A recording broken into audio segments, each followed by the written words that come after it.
in Bethel Church, they have a view of prayer that there's a form of prayer called prayer declarations, which they would say are more powerful and more effective than the type of prayer we would normally talk about, a biblical type of prayer where we pray and ask God, if it's his will you please do this or that?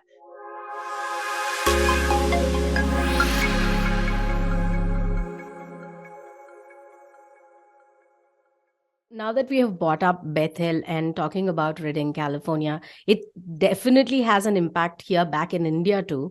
When you've written your book, the first chapter itself, you've spoken about Olive and all that happened around the little girl. Ma'am, when it comes to the NAR movement, now people might be wondering, also there are many theologians, I say, from the NAR movement who are saying that we are unnecessarily targeting the Bethel for no reason, but it's like a controversy or something. There are so many other things around what we are trying to tell. But why do you think the Bethel theology impacts its music, its school, and again, going in concentric circles, its impact on the NAR movement and then into the churches? Why are we discussing Bethel so much? The reason we're discussing Bethel so much is because Bethel is the most influential church today in a global movement known as the New Apostolic Reformation. So the New Apostolic Reformation is the larger movement, but Bethel Church is currently the most influential church in that movement. And Bethel itself has become a movement. It's more than a church now because of their music, because of their social media influence, the best-selling books the authors have produced, or the pastor, Bill Johnson, the apostle, and Chris Felton, the prophet, there travel and speak. And they also have an apostolic network called the Bethel Leaders Network, where other churches can join that network as well. And so they are hugely influential. And the Wake Up Olive story that we tell in chapter 1 really illustrates how influential Bethel is, and also how extreme and harmful their teachings are. For those who don't know, in December 2019, a little 2-year-old girl named Olive, she was the daughter of a worship leader at Bethel Church, passed away unexpectedly during the night. And at the request of her parents, Bethel Church created this global campaign urging all of their followers globally to join them in making prayer declarations that this little girl would rise from the dead, that she would be resurrected. And this was picked up by media, by national media here in the United States. And it was covered very closely for 6 days. They held services where they were singing and making prayer declarations and dancing, saying, "Wake up, Olive."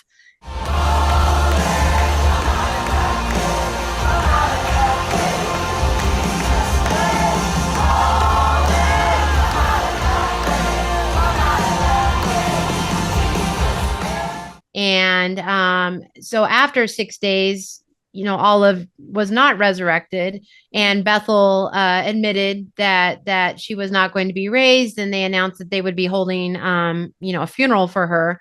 But interestingly, after after they said this, they sent out a press release, and they said that what they had been doing was praying and asking God, just asking God and trusting, leaving the outcome to him. But the truth is, they were making prayer declarations. They weren't asking God. They weren't petitioning him that if it was his will, would he raise Olive? They were declaring that he would raise Olive. And that's because in the NAR, in Bethel Church, they have a view of prayer that there's a form of prayer called prayer declarations, which they would say are more powerful and more effective than the type of prayer we would normally talk about, a biblical type of prayer where we pray and ask God, if it's his will you please do this or that? But they would say prayer declarations where we use authority God has allegedly given us to speak words that create reality, or that send the angels to carry out these words for healing and finances and things like that. Mm-hmm. And so, but so my point was, after they tried to raise Olive for 6 days and it didn't work, then Bethel made it sound like that they had just been praying and asking God, but really they were taking part in these prayer declarations. And it's important for people to realize that that the leaders in the NAR movement often equivocate on the use of language. So they'll take a term like prayer and they'll they'll load it with meaning that is not biblical.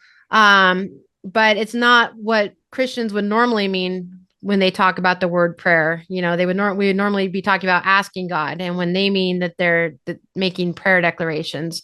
And they do this with a lot of other teachings too, where they shift the meanings of language, and through that people are able to get drawn into this movement without realizing what they're getting drawn into. Yeah, and I think another lesson here is that the American media in particular followed this story about Olive very closely and with real interest. And I think they expected, the secular media expected that this was not going to turn out the way the church was forecasting. And they were right, of course. And so, but it helped to get to advertise Bethel Church. And in some ways, of course, it was an embarrassment for the church. But in other ways, they were able to survive the scrutiny and just pass it off in the way that Holly described, and then move on with no real transparency about the nature of the failure. And it is remarkable that people continue to be drawn to Bethel and drawn into the movement despite these kinds of failures. And then the failure to even hold to the same explanation. When they describe what they're doing before they conclude that Olive will not be raised, and then they redescribe it in completely different terms after it's certain that she will not be raised, there's something seriously wrong with that as well. Yes, sir.